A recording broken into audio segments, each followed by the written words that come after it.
Well, storm after storm after storm coming into California. Some much needed rain, but unfortunately we're going to see flash flooding over the coming days. I'm AccuWeather.com meteorologist Bernie Rayno. Satellite picture, boy, that tells the story here. You have 3 storms. 1, 2, 3.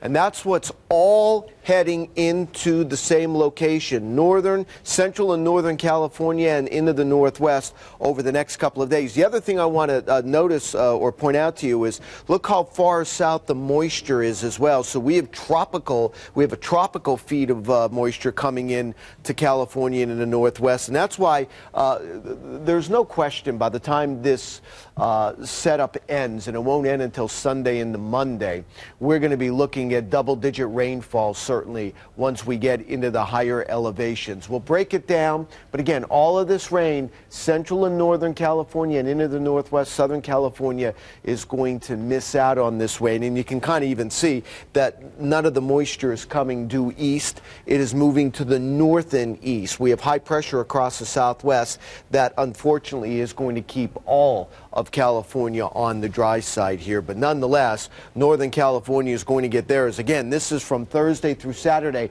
There will be that third storm arriving as we head in the Sunday as well. So this is just can be extended till then. So the rain's going to be heavy. There's going to be flash flooding. I don't think there's any question about that. Strong gusty winds, especially along the coast and also up in the mountains. By the way, snow levels are going to be very high with this. So even in the mid-layer, like below 7,000 feet, 8,000 feet, well, let's say 7,000 feet, it's mostly going to be rain.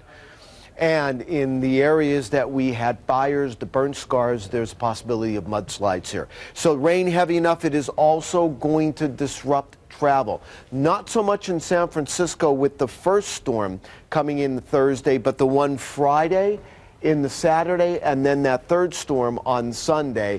There's going to be some flooded streets, roadways, and there's going to be some travel delays, no doubt about that. Now, this is the rain just through Saturday. I think we're going to see more than this with that third storm on Sunday, but having said that, we're looking at about 2 to 3 inches in San Francisco up towards Sacramento and right up the Sacramento Valley all the way up into Redding. We think there's at least going to be 2 or 3 inches of rain. Now, once you get along the north coast up toward Ukiah and Eureka, we're looking at over 4 inches of rain. Some spots, especially in this northeast, northwest coast of California, will pick up 6. Also in the Siskiyous, in the upslope terrain, there will end up being over ½ a foot. And again, this is only through Saturday. We have that third storm coming in as we get into Saturday night and Sunday. So again, unfortunately, this is rain that's needed. And I can tell you, if we're ever going to get rid of this drought in California, this is the pattern that does it, but the same pattern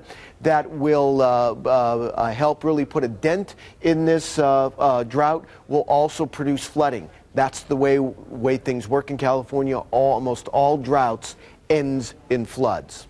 So it's kind of a good scenario, bad scenario. All right, let's not forget about the northwest. Now, traveling up the 5, you're going to have major delays as we go over the next couple of days here with the rain. Snow levels will be above pass level for the most part.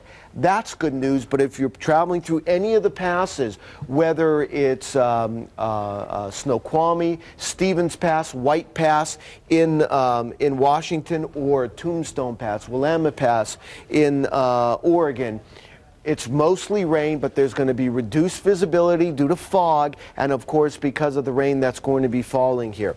Now, as far as the rainfall amounts, we're going to see quite a bit here. As we mentioned, about 4 to 8 coastal parts of Washington and Oregon. Once you get towards Seattle, down the 5, Illinois Willamette Valley, Portland, Corvallis, Eugene. We're looking at about 2 to 4 inches of rain there. And obviously there's going to be lots of travel delays and flooding with this as well in the northwest. So we're going to keep you updated. Again, this is much needed rain, especially for central and northern California, but the price for that is going to be flash flooding.